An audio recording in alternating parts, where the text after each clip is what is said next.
भारत में भी कोरोना के खिलाफ लड़ाई अब आगे कैसे बढ़े,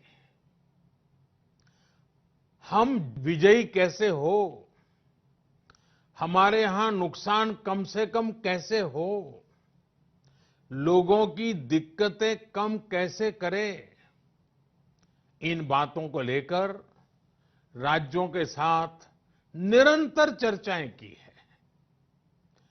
और इन सभी चर्चाओं में से एक बात उभर करके आती है, हर किसी का यही सुझाव आता है, नागरिकों की तरफ से भी यही सुझाव आता है कि लॉकडाउन को बढ़ाया जाए। कई राज्य तो पहले से ही लॉकडाउन को बढ़ाने का फैसला कर चुके हैं।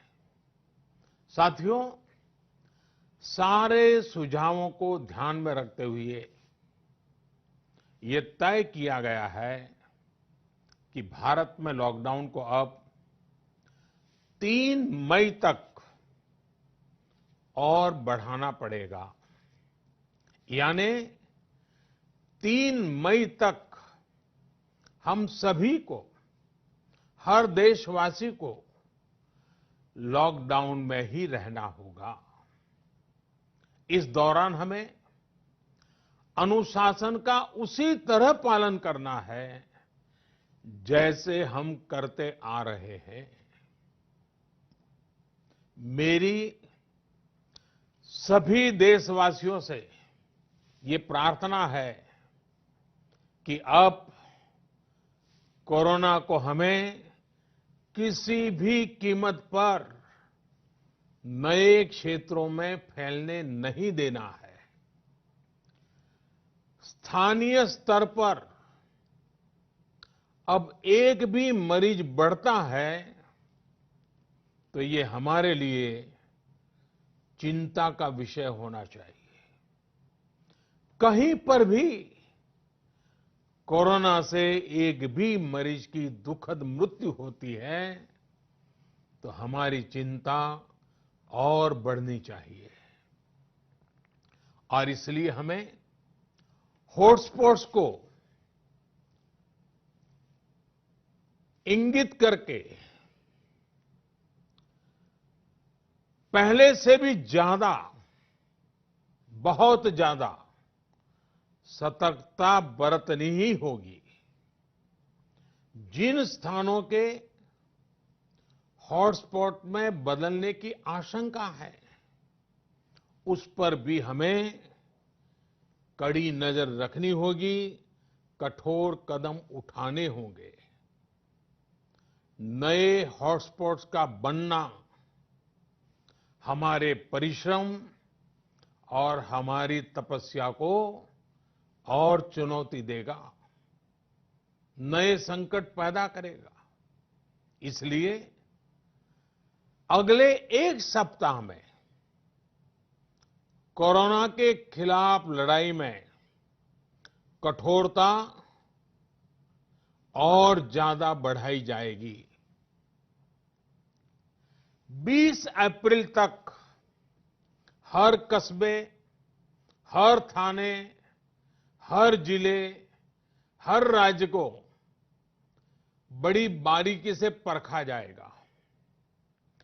वहां लॉकडाउन का कितना पालन हो रहा है, उस क्षेत्र ने कोरोना से खुद को कितना बचाया है, इसका मूल्यांकन लगातार किया जाएगा। जो क्षेत्र इस अग्नि परीक्षा में सफल होंगे, जो अपने यहां हॉटस्पॉट नहीं बढ़ने देंगे और जिनके हॉटस्पॉट में बदलने की आशंका भी कम होगी, वहां पर 20 अप्रैल से कुछ जरूरी गतिविधियों की अनुमति, छूटछाट दी जा सकती है। लेकिन याद रखिए, ये अनुमति सशर्त होगी। बाहर निकलने के नियम बहुत सख्त होंगे। लॉकडाउन के नियम अगर टूटते हैं और कोरोना का पैर हमारे इलाके में पड़ता है तो सारी अनुमति तुरंत वापस ले ली जाएगी। और इसलिए न खुद कोई लापरवाही करनी है और न ही किसी और को लापरवाही करने देना है। मेरे देशवासियों, कल इस बारे में सरकार की तरफ से एक विस्तृत गाइडलाइन जारी की जाएगी। साथियों, 20 अप्रैल से चिन्हित क्षेत्रों में इस सीमित छूट का प्रावधान हमारे गरीब भाई बहनों की आजीविका को ध्यान में रखते हुए किया गया है। जो रोज कमाते हैं, रोज की कमाई से अपनी जरूरतें पूरी करते हैं, वही मेरा एक बृहद परिवार है। मेरी सर्वोच्च प्राथमिकताओं में एक, इनके जीवन में आई मुश्किल को कम करना है। प्रधानमंत्री गरीब कल्याण योजना के माध्यम से सरकार ने उनकी मदद करने का हर संभव प्रयास किया है। अब नई गाइडलाइंस बनाते समय भी उनके हितों का पूरा ध्यान रखा गया है।